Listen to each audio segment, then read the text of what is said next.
in which the city comes to me.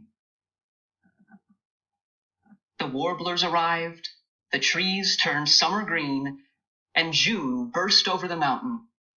It smelled good, tasted good, and was gentle to the eyes. I was stretched out on the big rock in the meadow one morning. Frightful was jabbing at some insect in the grass below me, when suddenly a flashbulb exploded and a man appeared. "Wild boy," he said, and took another picture. "What are you doing? Eating nuts?" I sat up.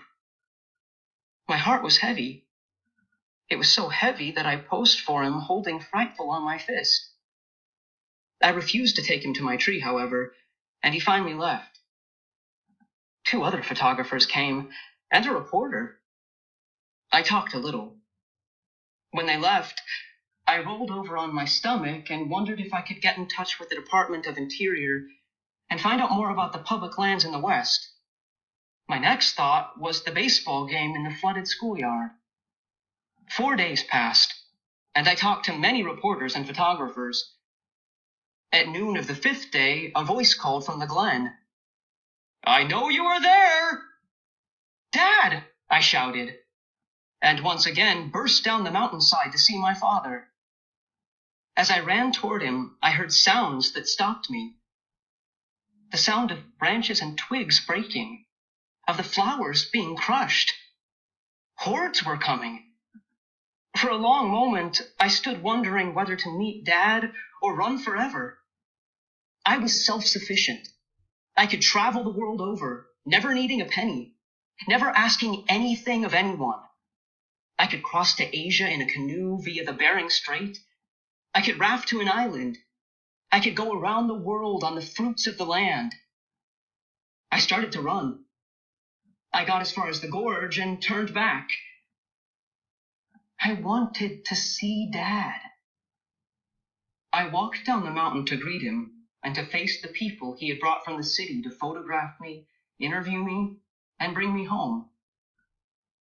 I walked slowly, knowing that it was all over.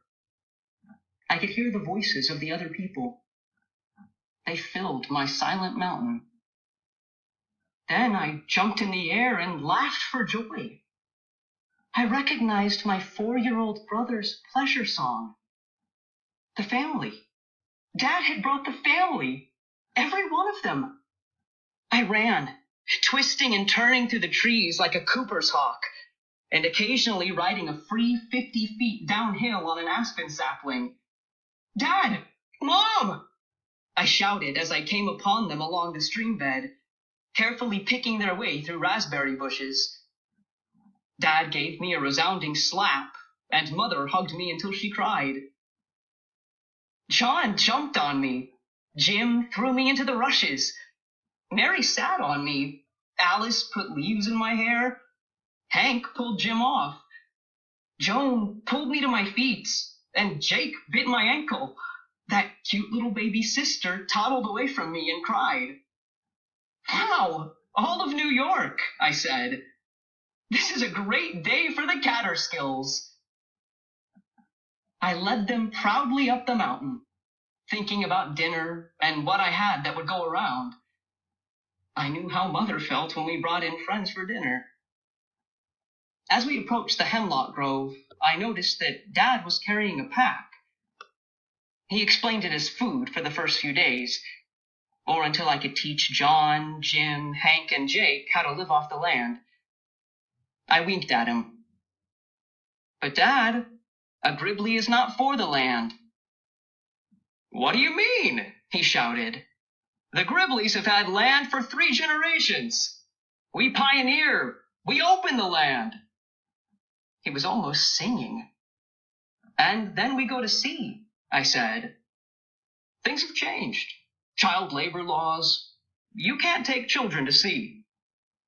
I should have glowed over such a confession from Dad had I not been making furious plans as we climbed. Food, beds, chores. Dad, however, had had since Christmas to outplan me. He strung up hammocks for everyone all through the forest, and you never heard a happier bunch of kids. The singing and shouting and giggling sent the birds and wildlife deeper into the shadows. Even little Nina had a hammock, and though she was only a toddler, she cooed and giggled all by herself as she rocked between two aspens near the meadow. We ate Mother's fried chicken. Chicken is good. It tastes like chicken. I shall never forget that evening. And I shall never forget what Dad said.